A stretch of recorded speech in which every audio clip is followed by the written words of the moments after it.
Cultivating purpose and leading with optimism, every meaningful journey begins with a question, not an answer.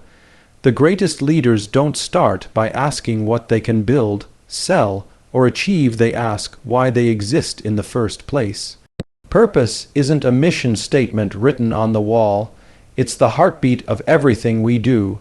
It's what turns action into intention, and intention into inspiration. When people lose sight of why they're doing something, even the most talented teams start to drift. They may still show up, they may still work hard, but something essential is missing, that invisible thread that connects effort to meaning. Think about it. A company can make phones, cars, or clothes, but none of that defines its identity. What defines it is why it makes them, to connect people, to move humanity forward, to make the world more beautiful.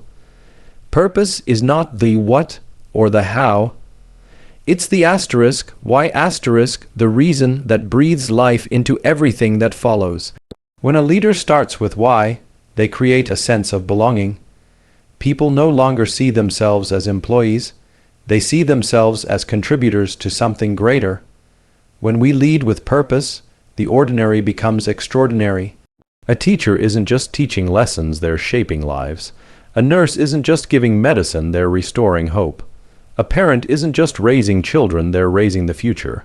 The power of purpose lies in its ability to transform routine into significance. It makes people care, and when people care, they give their best, not because they have to, but because they want to. Purpose also gives us resilience. When challenges come, and they always do, purpose reminds us why we started. It gives us the courage to endure, the clarity to choose, and the strength to continue. A leader who understands their purpose doesn't get lost in metrics or panic over temporary failures. They see the bigger picture, the impact that outlives the moment. The irony is, many leaders search for purpose as if it's hidden somewhere outside them, but purpose isn't found, it's revealed. It's uncovered when we look inward, when we ask the questions that matter. Why does my work matter? Who does it serve? What change do I want to leave behind? Those who take the time to answer these questions don't just lead organizations, they lead movements. When you know your why, you don't just motivate others. You ignite them, because purpose doesn't push people forward. It pulls them towards something meaningful. And once a person feels that pull, that deep sense of belonging, there's no limit to what they can achieve together. Optimism is often misunderstood. People think it's about pretending everything is fine, smiling through chaos, or ignoring reality. But real optimism is something deeper. It's the courage to look at uncertainty and still believe that tomorrow can be better than today. It's not about being naive, it's about being brave. True optimism begins when things aren't perfect, when the path ahead is foggy, when fear whispers that it's safer to stop moving. That's when a leader's belief, quiet but unshakable, becomes the light others follow. Every generation faces moments of doubt.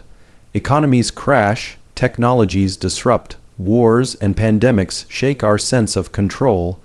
Yet history has shown one constant: humanity always finds a way forward. We adapt, we create, we rise. This belief in progress, in our capacity to overcome, is what fuels optimism. It's not rooted in fantasy. It's rooted in trust in people, in innovation, and in the endless potential of the human spirit. A leader who carries that kind of optimism gives people more than comfort. They give them direction. In uncertain times, pessimism feels smart. It sounds realistic, cautious, even sophisticated. But pessimism builds walls, while optimism builds bridges. Pessimism says, it's impossible. Optimism says, let's try. And between those two choices, the world moves forward. Every great breakthrough began with someone choosing to see possibility instead of limitation. Every community rebuilt, every discovery made, every act of kindness, all of it started with one simple belief that things could get better. When a leader speaks with optimism, they're not denying problems, they're reframing them. Instead of saying, this is too hard, They say, "This is our opportunity to grow."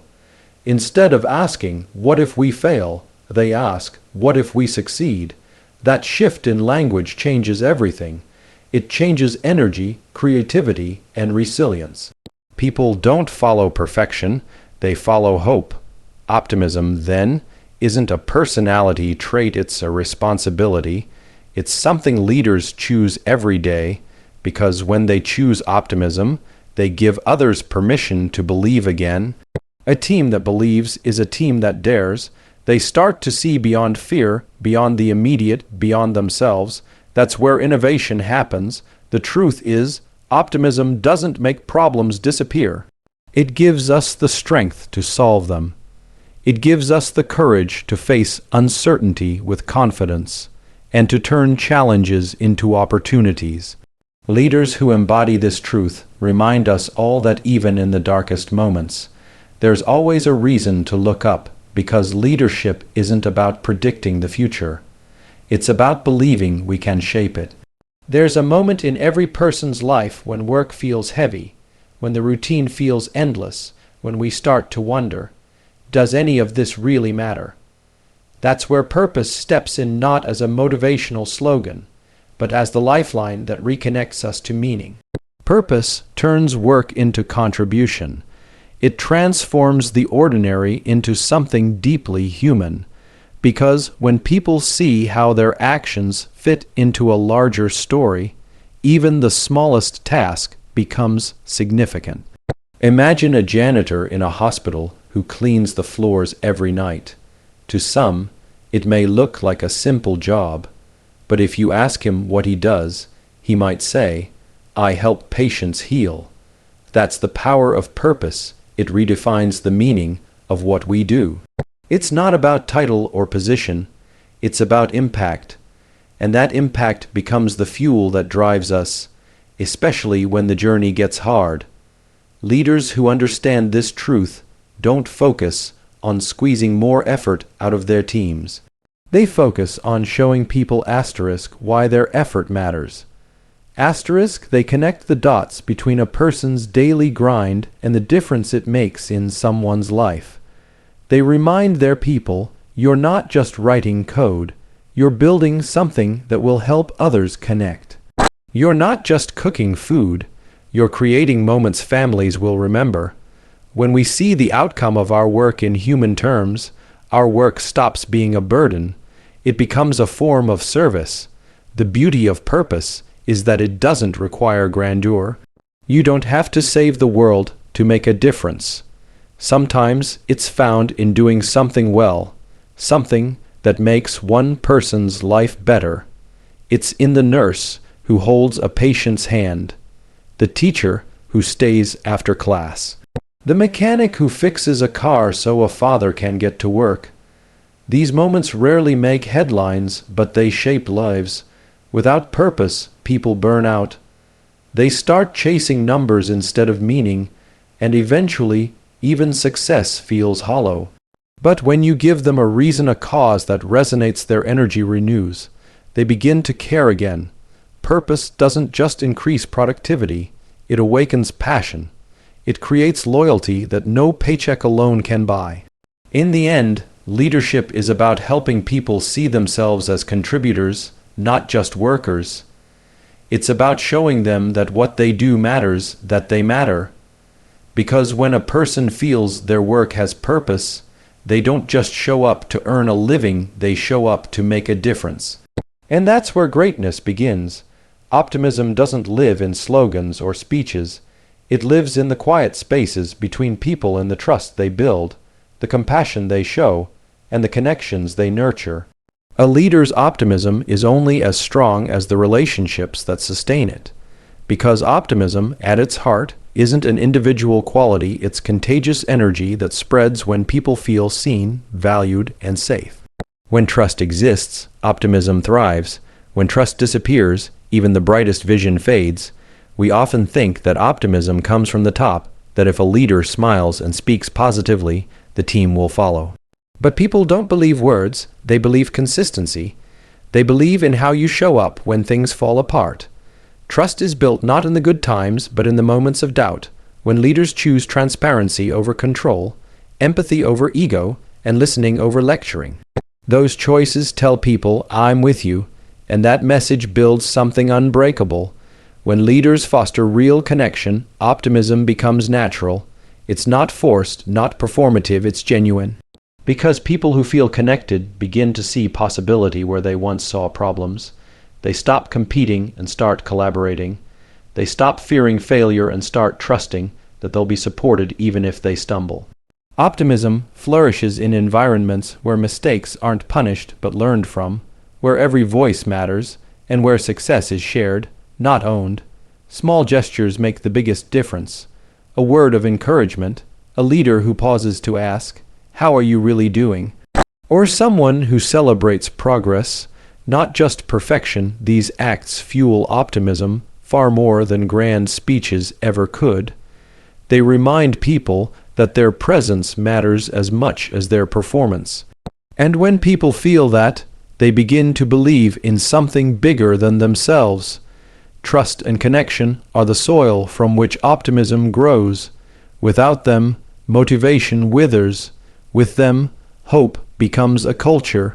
People start showing up not just to complete tasks, but to contribute to something meaningful. They start looking out for each other, pushing each other, believing together. Optimism isn't about denying difficulty. It's about choosing to face it together. It's about saying, "Yes, it's hard, but we'll find a way." It's about the leader who doesn't promise easy answers, but promises never to give up on the people beside them. That kind of optimism is powerful because it's shared. It doesn't just lift morale, it builds belonging. And in a world that often feels divided and uncertain, belonging might just be the greatest act of leadership there is. Leading with purpose and optimism isn't something you decide once. It's something you choose every single day. It's not a title, not a workshop, not a line in a speech. It's a discipline, a way of being. Because the true test of leadership doesn't come when everything's running smoothly. It comes in those messy, uncertain moments when the pressure rises, when things break, when people lose faith. That's when your sense of purpose either shines or fades. That's when optimism either lifts people or leaves them behind. Most of us love to talk about vision and values when times are good. But leadership isn't proven by how you act when things go right, it's revealed by how you behave when things go wrong. Do you still listen? Do you still trust? Do you still believe in your team and in the future? Purpose and optimism aren't shields that keep problems away. They're compasses that help us navigate through them without losing ourselves. Every day, a leader is faced with two choices: to react or to respond. Reacting is easy, it's impulsive, emotional, sometimes even defensive. Responding, on the other hand, requires reflection. It demands that you pause and ask, "What does my purpose require of me right now?" That question can turn frustration into clarity, fear into faith. Because when you're rooted in purpose, even chaos can't throw you off balance for long. Optimism, too, needs to be practiced. It's not about pretending everything's fine. It's about finding what's still possible. It's about showing your team that even when things fall apart, something good can be built from the pieces. Every setback can become a story of growth if someone has the courage to see it that way. A leader's optimism doesn't deny pain, it redefines it. It turns "this is the end" into "this is the beginning of something new." There's a beautiful irony in this kind of leadership. When you commit to purpose and optimism, you stop chasing motivation and start creating it. Your consistency becomes your message. People stop listening to what you say and start watching how you live it. And that's what inspires trust. The truth is, leading with purpose and optimism is hard. It takes humility to admit uncertainty and strength to keep believing anyway. But when you choose it day after day, moment after moment, you give others permission to do the same. You remind them that leadership isn't about control, it's about character. And when your character shines with purpose and optimism, You don't just lead people through the storm, you teach them how to find light within it.